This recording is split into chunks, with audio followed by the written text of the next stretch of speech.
नमस्कार, जय हिंद, वंदे मातरम। सभी का स्वागत है जीजीडी प्लेटफॉर्म पर। तो कल मैंने आपके सारे डाउट्स जो थे क्रिया को लेकर वो क्लियर कर दिए थे।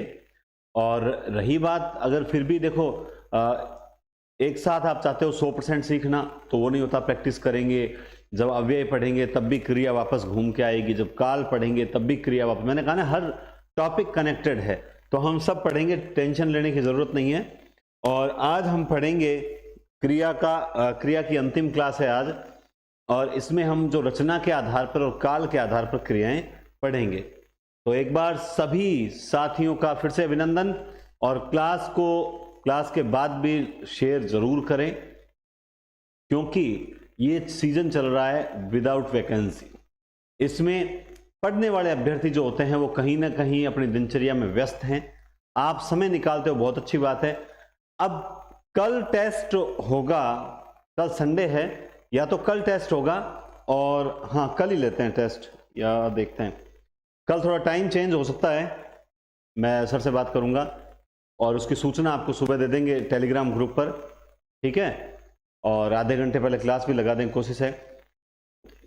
और मंडे को क्लास, तो या तो कल क्लास अगर होगी तो ग्रुप में सूचना जरूर मिलेगी, और अगर कल क्लास नहीं होती है तो सोमवार को टेस्ट होगा, जिसमें आपके वर्ण से लेकर क्रिया तक के टॉपिक होंगे। दूसरी बात यह है कि आपके वर्ण की जो पीपीटी अभी तक ग्रुप में नहीं आई है, तो वर्ण की पीपीटी और उसके बाद जो आपके क्रिया टॉपिक है इसकी पीपीटी, यानी दोनों ही पीपीटी जो है आप तक आज की डेट में पहुंच जाएगी, ठीक है, क्लास के बाद। ओके, एक सेकंड, थोड़ा सही कर लेते हैं इसको। हाँ जी, ओके। चलिए, तो देखिए, हमने कर्म के आधार पर जो क्रियाएं हैं वो पढ़ी हैं, है ना। कर्म के आधार पर तो क्रियाएं हमने पढ़ ली, लेकिन कर्म के अलावा भी क्रियाएं होती है। आज हम देखेंगे थोड़ा बहुत काल के आधार पर क्रिया के 3 भेद होते हैं, ठीक है। एक होता है भूतकालिक क्रिया, एक वर्तमानकालिक क्रिया, और एक भविष्यकालीन क्रिया। भूतकाल यानी काम जो है वो भूतकाल में हुआ है, बड़ी सिंपल सी बात है। रमेश जयपुर जा रहा था तो वो भूतकाल में काम कर रहा था। वर्तमानकालीन, अच्छा एक और है कि गया था, तो ये भी मतलब भूतकाल में काम कंप्लीट हुआ था। यहां पे अपूर्ण है, यहां पे अपूर्ण है, और यहां पर जो है काम जो है वो पूर्ण हो चुका था, लेकिन भूतकाल में। वर्तमानकालीन क्रिया का उदाहरण जयपुर जा रहा है, यानी इसमें भी अपूर्ण वर्तमान है, क्यों काम कंप्लीट नहीं हुआ है। और इसमें भी देखिए, देख सकते हैं आप, सीता दौड़ रही है में भी अपूर्ण वर्तमान है। भविष्यकालीन जो है, इसमें काम भविष्य काल में करेगा। विमला खाना पकाएगी, इसमें भी काम जो है भविष्य काल में करेगा। अब बोलो सर ये इतनी सरल है क्या? इसके लिए देखो, आप जानते हैं एक टॉपिक लगता है आपके काल। क्या लगता है? काल। तब हम उसके भेद जब करते हैं तब इस टॉपिक को खोल कर रखते हैं। फिलहाल ये टॉपिक इतना ही है कि काल के आधार पर क्रियाएं के कितने भेद होते हैं? 3 भेद होते हैं बस। अब कोई कहे नहीं सर भूतकालीन के भेद होते हैं, वो जब हम काल टॉपिक करेंगे तब पढ़ेंगे, ठीक है ना। ये यहां पर हालांकि बताना ही नहीं चाहिए, काल टॉपिक करवाते हैं तभी पूरा खोल के रखना चाहिए इस टॉपिक को, लेकिन थोड़ा इसलिए बताना जरूरी है क्योंकि हमने पढ़ा था कि क्रिया का वर्गीकरण 3 आधार पर, रचना, कर्म और काल के आधार पर होता है। तो हमने कर्म के आधार पर पढ़ लिया, उसके बाद काल के आधार पर पढ़ रहे हैं, और उसके बाद हम पढ़ेंगे किसके आधार पर? उसके बाद हम पढ़ेंगे रचना के आधार पर, ठीक है। तो अब रचना के आधार पर क्रिया पढ़ाने से पहले मैं आपको बोर्ड पर लिखकर समझाऊंगा, क्यों मुझे लगता है मैं इस तरीके से ज्यादा बेस्ट समझा सकता हूं। फिर आपको पीछे पीपीटी में लिखी हुई है सारी, आप देख सकते हैं, ये देख लीजिए, ये सब कुछ लिखा हुआ है। लेकिन उससे पहले आपको यहां समझना ज्यादा जरूरी है। रचना के आधार पर, ठीक है, रचना के आधार पर हम क्रिया जो है वो पढ़ेंगे।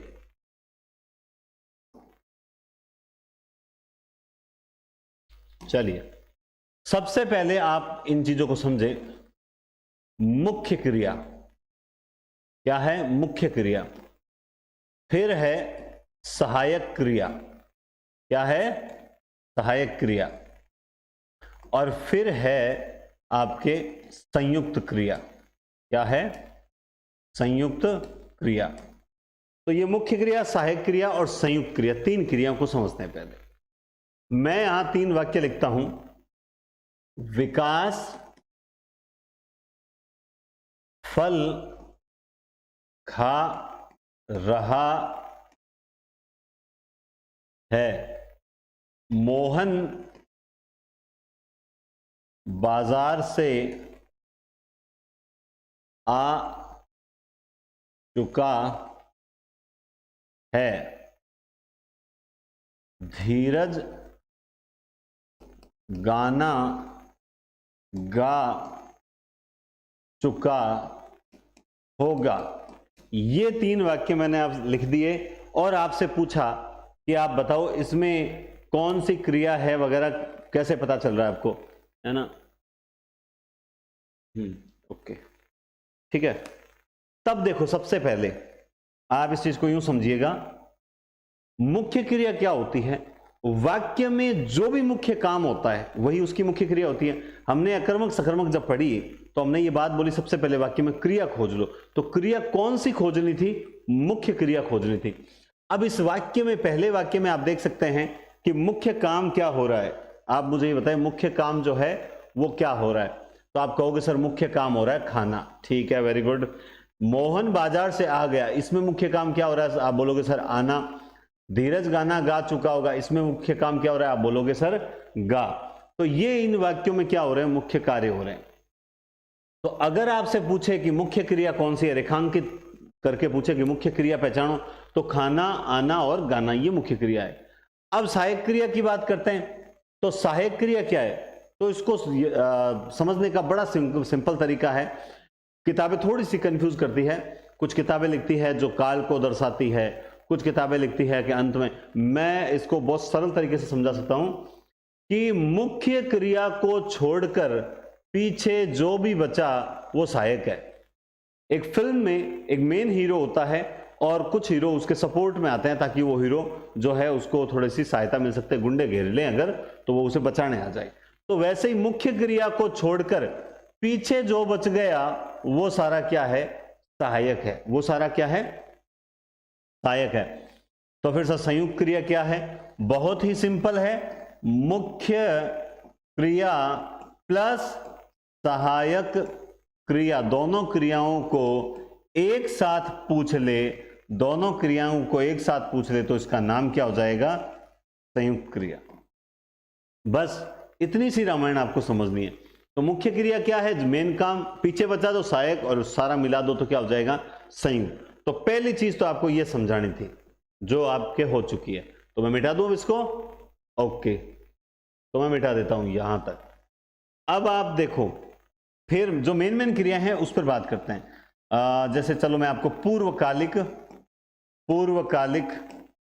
और तात्कालिक बताता हूं, जिसे कुछ किताबें एक ही बताते हैं। पूर्वकालिक और तात्कालिक की बात करते हैं। पूर्वकालिक क्रिया वह जब मुख्य क्रिया से पहले भी कोई काम होता है, मुख्य क्रिया से पहले भी कोई काम होता है। जैसे वह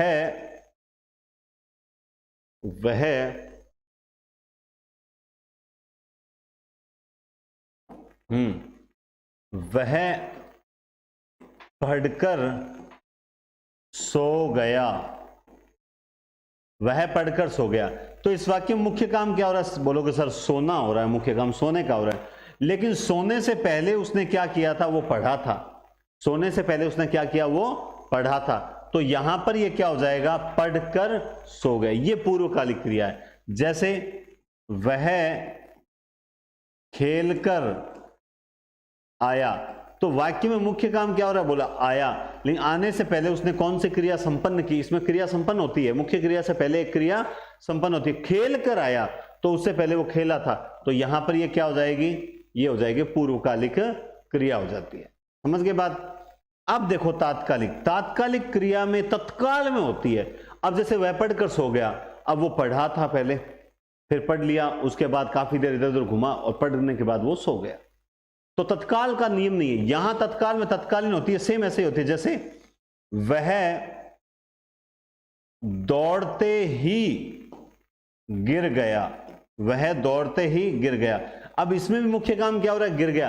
गिरने के तत्काल पहले कुछ हुआ है, और वो क्या हुआ है? दौड़ते ही, है ना। जैसे पूर्वकालिक की पहचान है कि मुख्य क्रिया से पहले एक क्रिया और आती है जिसके साथ कर लगा होता है, वो पूर्वकालिक होती है। तात्कालिक क्रिया की पहचान ये है कि उसमें मुख्य क्रिया से पहले एक काम और होता है और उसकी पहचान होती है ते ही। क्या होती है? ते ही, है ना। जैसे वह मुझे देखते ही भाग गया, एक सेकंड नहीं रुका, जैसे ही उसने मुझे देखा देखते ही भाग गया। चोर पुलिस को देखते ही रफू चक्कर हो गया।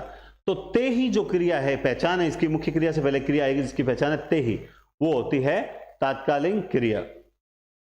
ये बात समझ आ गई? अभी तक आप ये मत सोचना कि अभी तक आप क्रिया में बालिस्टर हो गए हो, मारवाड़ी में क्या करें? बालिस्टर, है ना। तो अभी तक कुछ नहीं, अभी तक इस रचना के आधार पर क्रिया में आपको कुछ ऐसी चीजें बताने वाला हूं, जैसे कल मैंने आपको बताई थी, चलना एक जगह सकर्मक है और एक जगह कर्मक है। अब कईयों की ये बातें सेट नहीं बैठती है दिमाग में। क्यों? क्योंकि कारण वही होता है, जहरीला जो ज्ञान है अपने दिमाग में है, ए फॉर एप्पल ही नजर आता है, एफ और कभी भी एरोप्लेन नजर नहीं आती है। सेम सिचुएशन है। तो आप नई चीजें समझे। और क्या दिक्कत है? चलो आपको ये तो सिंपल आती है, आपको सर ये तो हमें आती, तो ये तो आती है, चलो कुछ नया सीख लो। अगर आपको नया सीखना तो नया सीखो, कोई दिक्कत नहीं है ना। तो वह दौड़ते ही मुझे देखते ही गिर गया, ये हो गया। अब उसके बाद क्रिया आती है अपने, आपको बताता हूं मैं, असमापिका क्रिया। असमापिका क्रिया कौन सी आती है? असमापिका। ये इंपॉर्टेंट है। कैसे है असमापिका क्रिया इंपॉर्टेंट? वो बताता हूं कैसे। आप जानते हैं समापिका और असमापिका दो होती है। समापिका वह है जो वाक्य को समाप्त करती है, यानी वाक्य के जो अंत में क्रिया आ रही है ना, वो क्या है ना, वो समापिका क्रिया होती है जो वाक्य को समाप्त करती है। ठीक है। असमापिका क्रिया वाक्य के प्रारंभ में आती है या मध्य में आती है, समाप्त में नहीं आती है। जैसे दौड़ता हुआ हरिण देखा। तो इस वाक्य में मुख्य क्रिया क्या? तो आप बोलोगे सर देखना मुख्य क्रिया है, लेकिन एक क्रिया वाक्य के प्रारंभ में आई है जिसे बोलते हैं दौड़ता हुआ, है ना। अब कहीं ना कहीं ऐसा आ जाए, सर ये तो फिर संज्ञा हो गई ना, पढ़ना अच्छी बात है तो सर ये तो संज्ञा होगी। हाँ तो संज्ञा होगी तो क्या दिक्कत है, लेकिन संज्ञा यहां नहीं करेंगे, क्योंकि हरिण देखा, दौड़ता हुआ उसकी विशेषता हो गई। हरिण की क्या हो गई? विशेषता हो गई दौड़ता, ये संज्ञा नहीं हुई है ना, ये संज्ञा नहीं हुई है। आगे और देखो, जंगल में नाचता हुआ मोर देखा। अब इसमें क्रिया कहां? ये बीच में आई है, और इसकी पहचान क्या है? इसकी पहचान है, इसमें मुख्य क्रिया से पहले एक क्रिया और आती है और उसके साथ क्या लगा होता है? हुआ लगा होता है। क्या लगा होता है? हुआ। दौड़ता हुआ, पीता हुआ, खाता हुआ, तो ये पहचान आ जाती है कि असमापिका क्रिया है। लेकिन यही असमापिका क्रिया समाप्त नहीं होती है। आप कई बार पेपर में इस टाइप के उदाहरण देखोगे, मैं यहां लिख रहा हूं, जैसे आप देखोगे, अरे उसकी बात तो छोड़ो, वह खाते पीते घर का है। वह खाते पीते घर का है, ये वाक्य आ गया, ये वाक्य आ गया, वह खाते पीते घर का है। अब इस कंडीशन में न तो हुआ आया, न कर आया, न ते ही आया, कोई पहचान नहीं आई। उस समय दिक्कत बड़ी आती है। और ये जो रट्टा मार लेते हैं कि हाँ ते ही आएगा तो मैं ये कर दूंगा, कर आएगा नहीं, रट्टा नहीं, समझना है। वह खाते पीते घर का है, इस तरह आ जाए, फिर सोचते हैं कि अरे कौन सी है, इसमें तो हुआ नहीं आया तो असमापिका नहीं है, कर नहीं आया तो पूर्वकालिक नहीं है, तात्कालिक में ते ही आता है, इसमें तो है ही नहीं। आप इसको पढ़ के देखें, इसके भाव को समझें। वह खाते हुए पीते या खाते पीते हुए घर का है, तो इसमें हुआ जो है कहीं ना कहीं क्या है? छिपा हुआ है। क्या हो रखा है? छिपा हुआ है। तो वह खाते पीते घर का है, उसकी बात छोड़ो, वह तो खाते पीते घर का है ना। आज मैंने लोगों को नाचते गाते देखा, बड़ा अच्छा लगा। नाचते गाते देखा तो नाचते गाते हुए देखा, तो हुए कई बार छिपा हुआ होता है, तो उसको समझना भी बहुत जरूरी है, उसको पहचानना भी आपको बहुत जरूरी है। ठीक है। तो देखो अब यहां इस बोर्ड पे समझते हैं ना, तो अब मुख्य क्रिया, सहायक क्रिया, संयुक्त क्रिया दिमाग में तीनों अलग चलेगी, समापिका अलग चलेगी, पूर्वकालिक अलग चलेगी, तात्कालीन अलग चलेगी। अब हम थोड़ा सा यहां पढ़ेंगे, प्रयोग के आधार पर या रचना के आधार पर क्रिया के भेद कितने होते हैं। तो हम वही भेद पढ़ेंगे। कहीं 8, कुछ किताबें 8 मानती है, कुछ किताबें 6 मानती है, अपने तो एनसीईआरटी के अकॉर्डिंग चलना है, वही लिखा हुआ है। इसे सामान्य क्रिया या मुख्य क्रिया कहते हैं। सबसे पहले आती है, क्या होती है, जब वाक्य में किसी एक क्रिया का प्रयोग हो, सामान्य क्रिया कहलाती है। धीरज रोता है, ये सामान्य क्रिया, सुरेश सोता सामान्य क्रिया, और मां खाना पकाती है, ये सामान्य क्रिया या मुख्य क्रिया है, क्योंकि इस वाक्य में मुख्य काम ही यही हो रहा है। ठीक है, आगे देखो, सहायक क्रिया क्या होती है, किसी वाक्य में मूल क्रिया को पूर्ण रूप प्रदान करने के लिए सहायक क्रिया आती है। मूल क्रिया जो होती है उसे पूर्ण रूप प्रदान करने के लिए सहायक क्रिया, जैसे इसमें क्रिया मूल काम क्या हो रहा है, पढ़ना, मूल काम क्या हो रहा है, पढ़ना। ठीक है, तो यहां पर ये जो ता है आया है, ये क्या है, ये सहायक क्रिया में आएगा। वह दौड़ रही है, यहां पर ये रही है क्या है, मैंने कहा ना ये काल को दर्शा दिया, प्रेजेंट इंडेफिनेट, प्रेजेंट कंटिन्यू, इस तरह से अंग्रेजी में पढ़ते हैं ना अपन, रही है। तो जो मुख्य क्रिया के साथ में जो पीछे शेष अंश आता है और जो काल दर्शाता है, जो काल सूचक होता है कि काल जो क्रिया है वो किस समय संपन्न हो रही है, वो सारी क्या होती है, सहायक क्रिया होती है। तो फिर संयुक्त क्रिया क्या होती है, सेम वही, मुख्य क्रिया प्लस सहायक क्रिया, वे क्रियाएं जो दो क्रिया के योग से निर्मित होकर एक ही क्रिया का काम करे। जैसे माता जी ने खाना बना लिया, तो यहां बनाना और ये सहायक क्रिया दोनों को जोड़ दो, ये संयुक्त क्रिया है। मुख्य क्रिया बना, सहायक क्रिया लिया और दोनों को जोड़ दिया। पक्षी आकाश में उड़ा करते हैं, तो उड़ना और करना है, तो अब यहां पे क्या हो गया, उड़ा करते हैं, तो संयुक्त क्रिया क्या हो जाएगी, उड़ा करते हैं, ये पूरी की पूरी संयुक्त क्रिया हो जाएगी। फिर संयुक्त क्रिया में क्या होता है, संयुक्त क्रिया में कभी गलती से भी पूर्वकालिक, असमापिका, तात्कालिक को शामिल मत करना। जो मुख्य क्रिया आती है उसके बाद वाली होती है, पहले वाली नहीं होती है। ठीक है, अब ये एक बहुत अच्छी क्रिया है जो लास्ट समझने लायक है, पेपर में ज्यादा प्रश्न यहीं से आते हैं। प्रेरणार्थक क्रिया, वह क्रिया जिन्हें कर्ता स्वयं न करके प्रेरणा के माध्यम से किसी अन्य से करवाता है।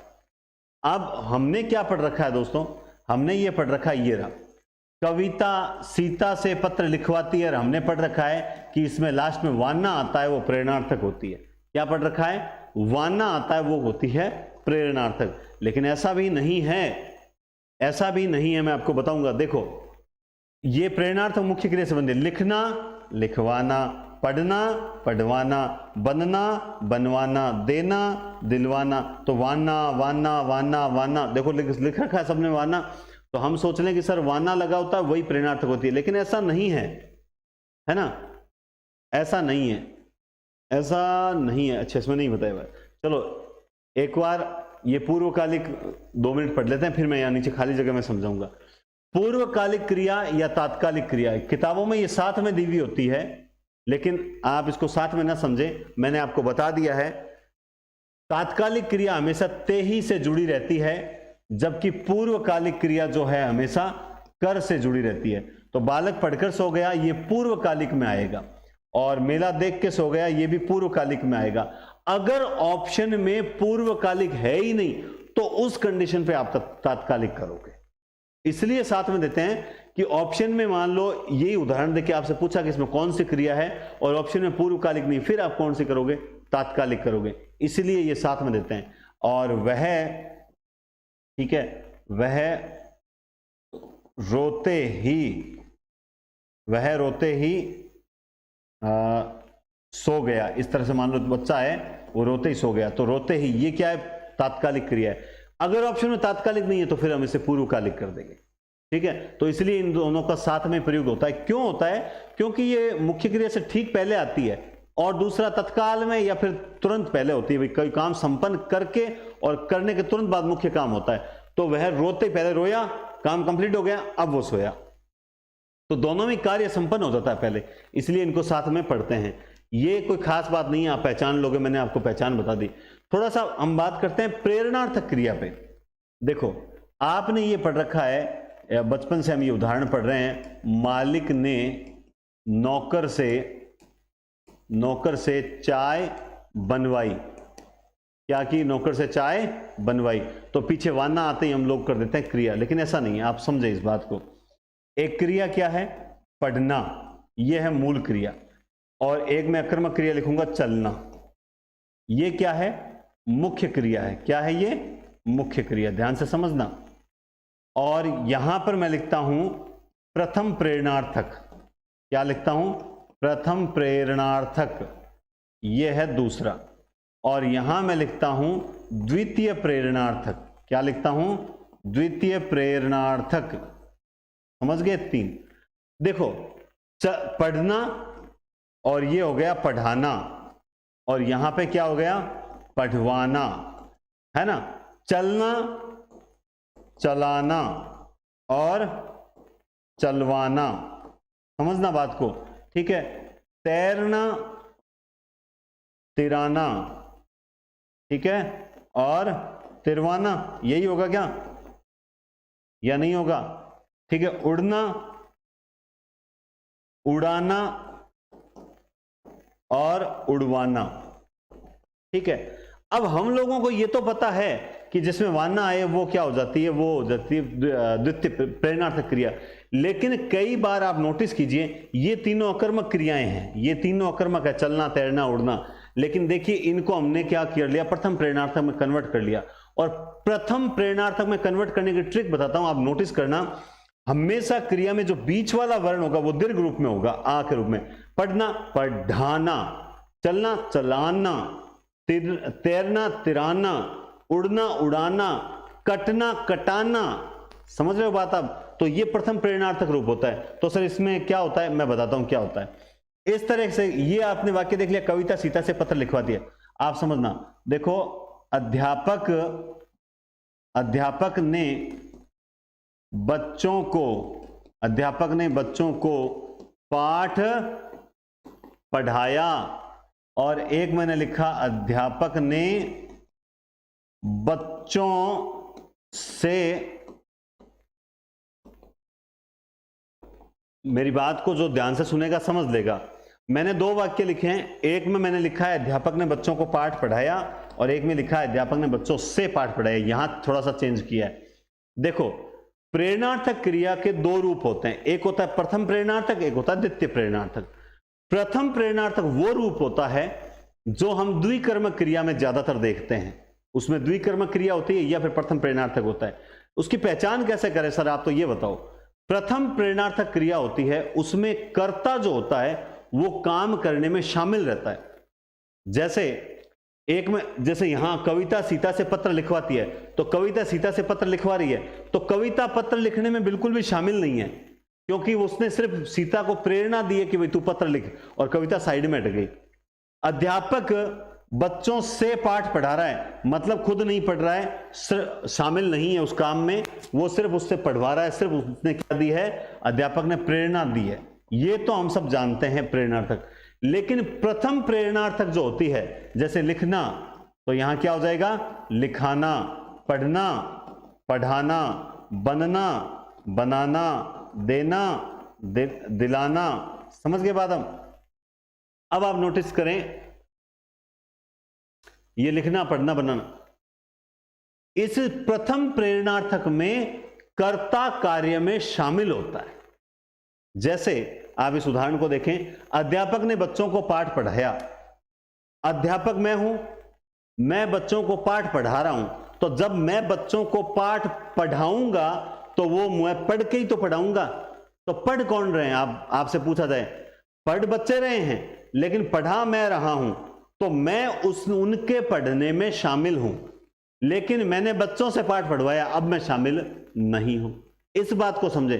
अक्सर आप लोगों को यही चीज गड़बड़ कर देती है। मैं बताता हूं, इसको मत देखें, एक बार यहां देखना। मान लो पेपर में इस तरह आता है, ए बी सी और डी, 4 वाक्य। विकास ने गाना गाया, ठीक है। धीरज ने श्याम को फोन दिलवाया, ठीक है, मां बच्चे को दूध पिलाती है, और हमने लिखा सुरेश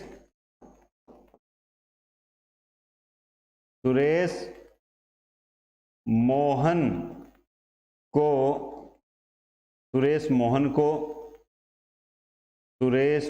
को खाना खिलाता है। ये 4 वाक्य आ गए, और आपसे पूछा क्या, आपसे ये पूछा कि हमें तो इसमें ये बताओ कि प्रेरणार्थक नहीं है, इनमें से किस वाक्य में प्रेरणार्थक नहीं है। अब इस कंडीशन पे क्या होता है, इस कंडीशन पे हम कहते हैं ये प्रश्न ही गलत है, सिर्फ एक में ही प्रेरणार्थक है, बाकी तीनों में ही प्रेरणार्थक नहीं है, और ये प्रश्न गलत है। इनको पूछना चाहिए था प्रेरणार्थक कौन सी है। हम दोष किसमें डालते हैं, जिसने पेपर बनाया। प्रश्न खुद को समझ नहीं आया, लेकिन हमने दोषारोपण किस पर कर दिया, सामने वाले पे। अरे ये तो पक्का डिलीट होगा, इसमें तो हो ही नहीं। अरे हमने पढ़ रखा है भाई, प्रेरणार्थक में जो है वो पीछे वाना आता है, देख इसमें बता, इसमें वाना एक में है, बाकी तीनों में ही नहीं। ये तो द्विकर्मक सकर्मक है, ये तो द्विकर्मक सकर्मक है, ये सकर्मक है बाकी, लेकिन प्रेरणार्थक नहीं है। याद रखना, प्रेरणार्थक क्रियाएं सदैव सकर्मक होती है, प्रेरणार्थक क्रिया हमेशा सकर्मक ही होती है, ठीक है ना, तो वो मैटर नहीं करता। अब इसमें जिस बच्चे को ये पता है कि ये प्रथम प्रेरणार्थक रूप है, ये प्रथम प्रेरणार्थक रूप है, और ये द्वितीय प्रेरणार्थक रूप है, यानी इन तीनों में प्रेरणार्थक है, जबकि इसमें प्रेरणार्थक नहीं है, इसमें एक कर्मक सकर्मक क्रिया है, इसमें प्रेरणार्थक क्रिया ही नहीं है, तो वो तो कर देगा, और बाकी सिर्फ उलझेंगे, करके कौन सा आएंगे, ये कर आएंगे, ये बी कर आएंगे। क्यों कर आएंगे कि नहीं प्रश्न गलत है, लेकिन अपन करेंगे तो बी कोई, ताकि अगर माना जाएगा तो बी, बाद में वो ये मान लेते हैं अरे कैसे हो गया, ये गलत है वगैरह। तो इस बात को समझें कि प्रथम प्रेरणार्थक रूप होता है। इसको एक मैं और उदाहरण से समझा देता हूं, ठीक है, हाँ यहीं लिख के समझा देता हूं। जैसे आप 2 वाक्य देखना, विकास, ठीक है, विकास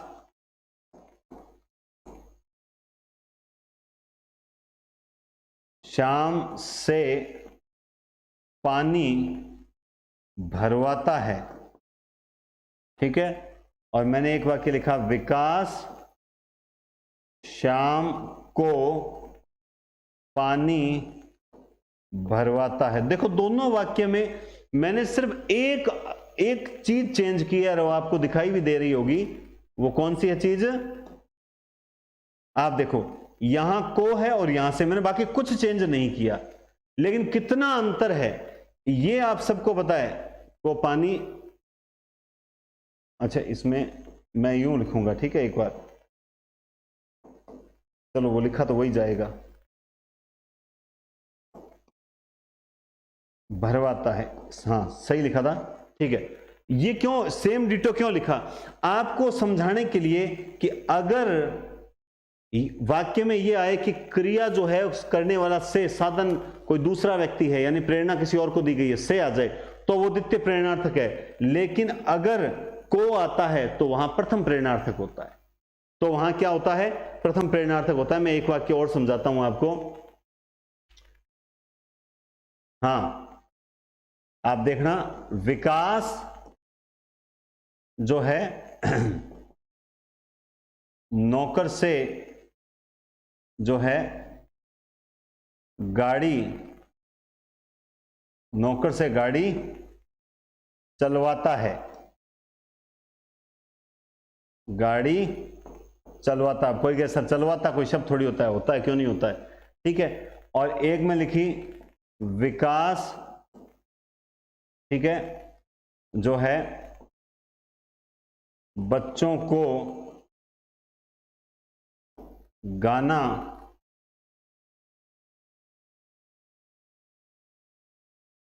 सिखाता है। 2 वाक्य लिखे, ठीक है। इसमें आप देखोगे वाना तो है ही, लेकिन यहां पर विकास नौकर से गाड़ी चला, यहां विकास खुद शामिल नहीं है, प्रेरणा नौकर को दी, नौकर चला रहा है। यहां जब बच्चा विकास बच्चों को गाना सिखा रहा है तो यहां पर विकास खुद भी तो गा गा के सिखा रहा है, यहां पे इसमें शामिल है और यहां पे शामिल नहीं है। यही अंतर आपको समझना है। तो जो कल या परसों जो भी टेस्ट होगा उसमें इस टाइप के वाक्य होंगे, जल्दबाजी से हल करने का प्रयास मत करना, ठीक है। तो पूर्वकालिक तो पढ़ लिया आपने, हाँ प्रेरणार्थक आपने देख ली। तो प्रथम प्रेरणार्थक भी होती है और द्वितीय प्रेरणार्थक तो हर किसी को पता है, छोटे से छोटे बच्चे को पता है कि वाना लगा होता है, लेकिन प्रथम प्रेरणार्थक के बारे में हर किसी को नहीं पता होता, इसलिए आपको यह देखना होता है। और दूसरा, कुछ लोग द्विकर्मक में इसमें उलझ जाते हैं। यार जब रचना के आधार पर पूछ रहा है तो वो फिर कर्म के आधार वाली क्रिया से आप मैच करते ही क्यों? फिर आप रचना के आधार पर ही देखो ना, फिर आप रचना के आधार पर ही देखो। तो कई बार तो आप जानबूझ के कंफ्यूज होते हो, और आप देख लेना कल जब टेस्ट होगा ना तो उसमें आप जानबूझ के एक आध प्रश्न गलत करोगे। अब कुछ उसमें बहुत अच्छे प्रश्न होंगे और कुछ जो हैं थोड़े सरल होंगे, ठीक है ना। हाँ पूर्वकालिक तो अपन ने कर ली थी, ठीक है, पूर्वकालिक तात्कालिक बता दिया। सजातीय क्रियाओं की बात कर रहे हैं। सजातीय क्रियाओं के बारे में आप देख सकते हो क्या होती है। मैंने कल एक वाक्य बोला था, जब क्रिया और कर्म दोनों एक ही धातु के बन जाते हैं तो सजातीय क्रिया होती है। ये क्रिया और कर्म तथा क्रिया दोनों एक ही धातु के। जैसे क्रिया क्या है, भारत ने अनेक लड़ाइयां लड़ी, तो ये एक तरह से लड़ से लड़ी बना, और लड़ाइयां तो दोनों जब कर्म और क्रिया दोनों एक ही धातु से बनते हैं तो वहां सजातीय क्रियाएं होती है। बहुत तेज दौड़ दौड़ा, उसने बहुत अच्छा खेल खेला, उसने बहुत अच्छी चाल चली, उसने क्या चढ़ाई चढ़ी, इस प्रकार से। तो जब कर्म और क्रिया दोनों एक ही जाति के हों तो वहां सजातीय क्रिया कहलाती है। क्या कहलाती है? सजातीय क्रिया कहलाती है। फिर आती है अनुकरणात्मक क्रिया। कौन सी आती है? अनुकरणात्मक क्रिया। अनुकरणात्मक में आप अनुकरण का मतलब आप लोग क्या समझते हो? अनुकरण का मतलब ही यही होता है जहां वास्तविक या कल्पित ध्वनि, जैसे आपको आवाज आई कि कोई बाहर दरवाजा खटखट खटखट की आवाज आ रही है, आपने उसे क्रिया बना ली खटखटाना। आपके आसपास कोई मक्खी भिनभिना रही है, आपने भिन भिन ऐसी आवाज आ रही है, आपने उससे क्रिया बना ली भिन भिनाना। तो खटखट से खटखटाना, भिन भिन से भिन भिनाना, सन सन की आवाज आ रही है सन सनाना, धर धर धर धर धरा धर धराना, थर थराना, है ना। तो ये अनुकरणात्मक क्रियाएं होती है जो किसी एक आवाज के बाद उस सेम वैसी आवाज आती है, खट खट खट खट खट खट, तो हमने उससे एक अनुकरणात्मक ध्वनि के आधार पर क्रिया बना ली। सिंपल होती है, कोई दिक्कत नहीं। नाम धातु क्रिया, नाम धातु क्रिया को थोड़ा सा समझना पड़ेगा। इसका पूर्व में वर्णन किया जा चुका है, ये लाइन गलत है क्योंकि पूर्व में वर्णन जो है वो नोट्स में है, यहां पे पीपीटी में नहीं है। मैं बताता हूं कैसे। नाम धातु यहां समझते हैं। नाम धातु क्रिया जो होती है वो या तो बनती है संज्ञा से। किससे बनती है? संज्ञा से। या वो बनती है सर्वनाम से। किससे बनती है? सर्वनाम से। और या फिर वो बनती है विशेषण से। ठीक है, संज्ञा, सर्वनाम या विशेषण से जो क्रियाएं बनती है वो नाम धातु कहलाती है। नाम यानी संज्ञा। अब देखो संज्ञा, जैसे आपको पता है शर्म जो है वो संज्ञा है कि नहीं है? शर्म। अब शर्म से हमने क्रिया बना ली, क्या बना ली? शर्माना। तो ये क्या होगी? नाम धातु। मोहन तो शर्मा रहा है, तो शर्माना क्रिया जो है वो क्या होगी? संज्ञा। अब ये शर्म, अब शर्म ऐसे भी लिखा जाता है कि शर्म, या फिर ऐसे लिखा जाता है शर्म। कितना सरल शब्द है, कितना सरल शब्द है। मैं आपको बता रहा हूं कितना सरल शब्द है, आप सबको पता भी है, लेकिन फिर भी जब पेपर में अगर ये आ जाए ना अशुद्धि संशोधन में तो हम गलत कर आएंगे क्योंकि हमारा जन्म सिद्ध अधिकार है। ऐसे ही जैसे लाज शब्द है, लाज से आपने क्रिया बना ली लजाना। ठीक है, ऐसे ही झूठ में भी संज्ञा है, भाववाचक है, और झूठ से आपने जो संज्ञा बना ली वो झुठलाना, है ना। लात आपको पता है संज्ञा है, लात, और लात से मैंने उसको, वो पिताजी उसको लतियाते हुए ले गए, है ना, तो लतियाना, ये क्या है? ये संज्ञा से बनती है। अब सर्वनाम से कैसे बनती है? सर्वनाम होता है अपना, और इससे आपने क्रिया बना ली अपनाना। होता नहीं होता? अपना से अपनाना, तो सर्वनाम से भी क्रिया बनती है। समझ गए बात? अब और विशेषण से कैसे बनती है, जैसे गर्म विशेषण है तो उससे हमने क्रिया बना ली गर्माना, ठीक है। और गर्माना और विशेषण बताओ देखें, चिकना, चिकना विशेषण है तो इससे हमने बना ली चिकनाना, गर्म से गर्माना, चिकना से चिकनाना। हाँ, जैसे लंगड़ा भी जो है वो कहीं ना कहीं विशेषण में भी आता है तो उससे हमने बना ली लंगड़ाना। आप कोई कह देगा जातिवाचक संज्ञा है सर, ये तो कोई फर्क नहीं पड़ता। संज्ञा सर्वनाम विशेषण से बनने वाली जो क्रियाएं होती है वो क्रियाएं क्या कहलाती है, नाम धातु क्रियाएं कहलाती है। तो इसमें जैसे ये क्रिया अपना, अपनाना, लजाना, ठीक है, शर्माना, ठीक है, और लतियाना, ठीक है, और लतियाना हो गया, हाँ, गरमाना, ये सारी क्रियाएं जो होती है नाम धातु में होती है, ठीक है। तो नाम धातु सरल है, प्रेरणार्थक थोड़ी समझने वाली है, बाकी सारी सरल है। आज्ञार्थक क्रिया या विधिवाचक क्रिया, इसके दो नाम है, आज्ञार्थक या विधिवाचक। तो इसमें आज्ञा, उपदेश और प्रार्थना, बस इसमें आपको क्रिया पे नहीं जाना पड़ेगा। ये एकमात्र ऐसी क्रिया है जो वाक्य के भाव को समझने पर पता चलेगी, है ना। और वाक्य में भाव होना चाहिए आज्ञा, उपदेश और प्रार्थना का। जैसे तुम यहां से निकलो, ये क्या है, आज्ञा है। गरीबों की मदद करो, ये क्या है, उपदेश है। कृपया यहां बैठिए, ये प्रार्थना है।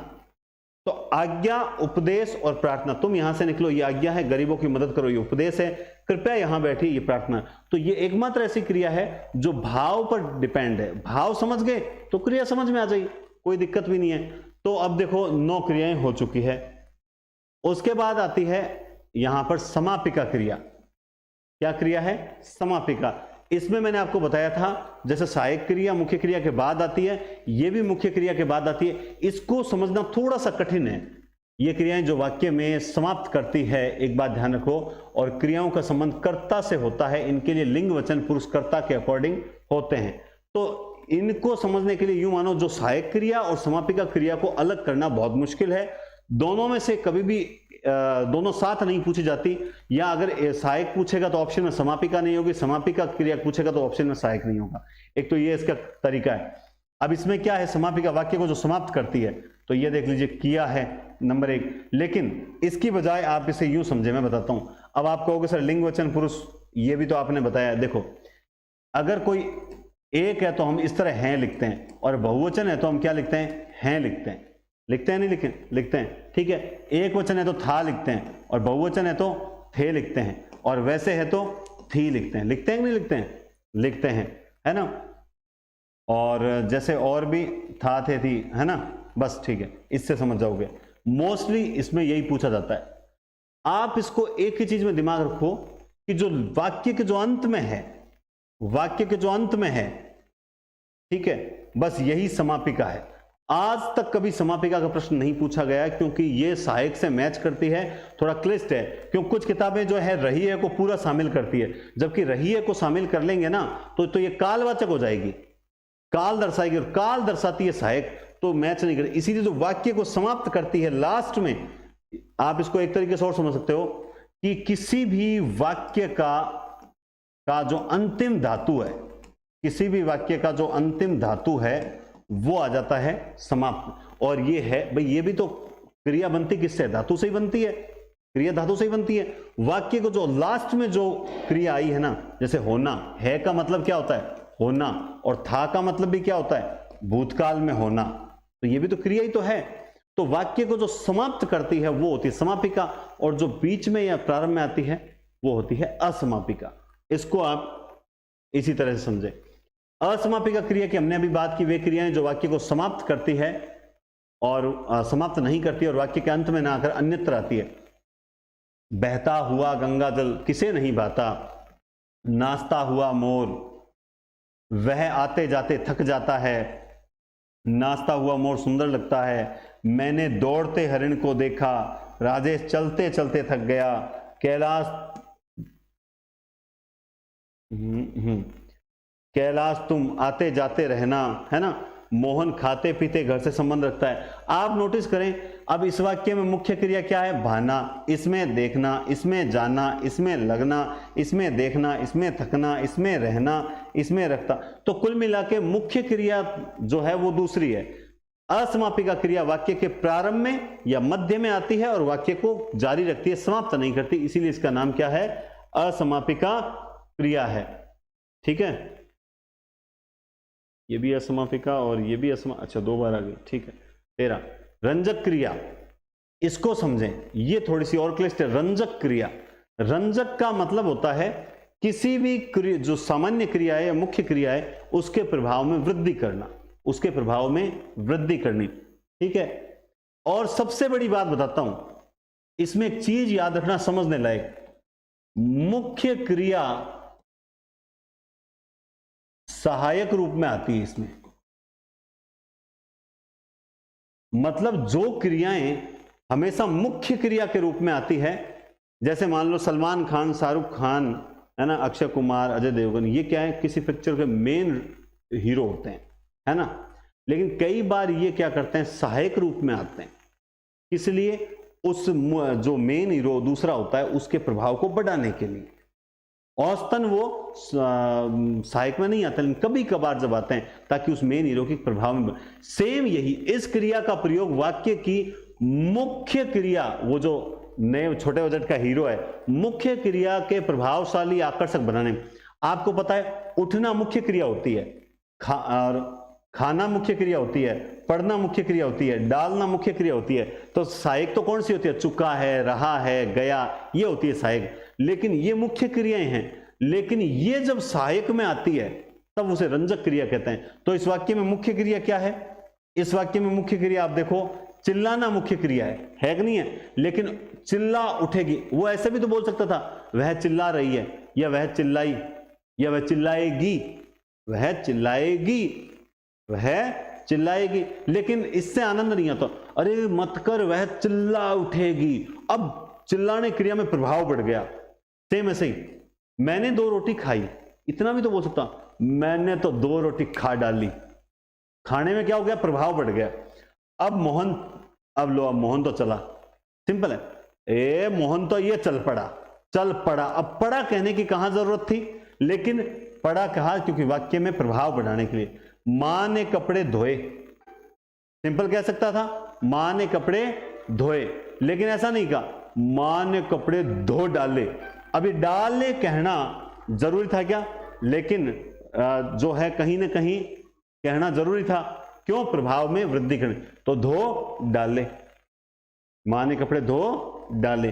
तो ये आपको समझना जरूरी है कि रंजक क्रिया वो क्रियाएं होती है जो हमेशा तो मुख्य रूप में आती है, लेकिन कई बार वो सहायक रूप में आकर दूसरी मुख्य क्रियाओं के प्रभाव में वृद्धि करती है। वो क्या कहलाती है? रंजक क्रिया कहलाती है। भाषा की प्रधान इकाई होती है वाक्य। याद रखना, छोटी इकाई नहीं पूछा है, भाषा की प्रधान इकाई पूछा। और भाषा की प्रधान इकाई कौन सी होती है? वो होती है वाक्य, है ना। तो वो क्या होती है? वो होते हैं वाक्य। ठीक है, तो भाषा की प्रधान इकाई वाक्य। अब आप देखो, एक बार मैं बैक ले चलता हूं आपको हाँ, तो यहां सामान्य क्रिया इजी है, सहायक क्रिया, संयुक्त क्रिया, सामान्य सहायक संयुक्त को मैंने ढंग से समझा दिया, है ना। बाकी प्रैक्टिस करेंगे। प्रेरणार्थक में आपको पहले से आती है, लेकिन प्रथम प्रेरणार्थक मैंने आपको बताया कर्ता खुद इन्वॉल्व रहता है। हम और भी इस टाइप के वाक्य करेंगे, और इसकी पहचान मैंने बताई, बीच वाला वर्ण जो होता है वो हमेशा दीर्घ होता है, खा, ढा, ना, ला, इस तरह से।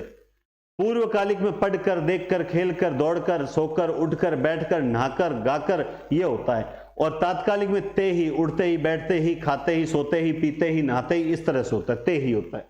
ठीक है। सजाति में कर्म और क्रिया दोनों एक ही धातु के होते हैं। ठीक है। अनुकरणात्मक में एक ही धातु जो होती है बार बार अनुकृत होती है, मतलब रिपीट होती है। नाम धातु संज्ञा सर्वनाम विशेषण से बनती है। अपनाना, चिकनाना, गरमाना, शर्माना, लजाना, लतियाना, हथियाना। जैसे हाथ से क्या बन गई? हथियाना। आज्ञार्थक में आज्ञा, उपदेश या प्रार्थना का भाव रहता है कि नहीं रहता है? ठीक है। समापिका में आपको इतना ध्यान रखना, जो वाक्य के सबसे लास्ट में धातु जो आया है जिससे क्रिया निर्मित हुई है, वही क्या है? समाप्त करने वाली समापिका। असमापिका क्रिया वाक्य के प्रारंभ में या मध्य में आती है, अंत में कभी भी नहीं आती। असमापिका क्रिया के बाद में हमने पढ़ा रंजक क्रिया। जब मुख्य क्रिया में आने वाली क्रियाएं कई बार सहायक रूप में आती है सिर्फ और सिर्फ मुख्य क्रियाओं का प्रभाव बढ़ाने के लिए, तब वहां रंजक क्रिया होती है। और इसके बाद होती है क्लास समाप्त। इसके बाद क्या होती है? क्लास। तो मैं जहां तक समझता हूं कि इतना टफ नहीं है जितना आप लोग मान के चलते हो। सर थोड़ा सा ऐसा लग रहा है कि हमें आई है, समझ में आई है या नहीं, इसका पता कैसे? तो इसीलिए तो अब क्रिया टॉपिक खत्म। कल अगर क्लास आई तो कल टेस्ट होगा, और परसों अगर क्लास आई तो परसों टेस्ट होगा। यानी कल या परसों में आपका टेस्ट होना स्वाभाविक है। नेक्स्ट क्लास जब भी होगी, कल या परसों, 2 दिन में एक दिन पक्का होगी, और उसमें 50 क्वेश्चन होंगे। 5 टॉपिक, वर्ण, संज्ञा, सर्वनाम, विशेषण, क्रिया, 5 टॉपिक, 50 क्वेश्चन का एक टेस्ट होगा। और अगर आप 50 के 50 सही कर देते हो तो दुनिया की कोई ताकत आपका सिलेक्शन रोक नहीं सकती, और कोई भी ये नहीं कर सकता कि आपको ये टॉपिक समझ में नहीं आए हैं। मैं जहां तक समझता हूं कि आज तक जब बच्चों के समझ में आए हैं और इन तरीकों से कभी प्रश्न गलत नहीं होता है, तो उम्मीद करते हैं आपने भी समझा होगा। और देखो, शॉर्टकट चलने की कोशिश मत करना, या एक क्या होता है, एक सादे सब सदे, सब सादे सब जाए, बार बार इधर से देख लूं उधर से देख लूं, इस किताब में ऐसा लिखा है, उस किताब। तुम्हें अन्वेक्षक नहीं बनना है, तुम्हें अनुसंधान नहीं करना है, तुम्हें मतलब गहरे ज्ञान की खोज नहीं करनी है। सीधा कॉन्सेप्ट है, सकर्मक अकर्मक का कैसे पता लगाना है, क्रिया ढूंढा, क्रिया को करने वाला बीच में क्या लगाया, बात खत्म। समझ गए?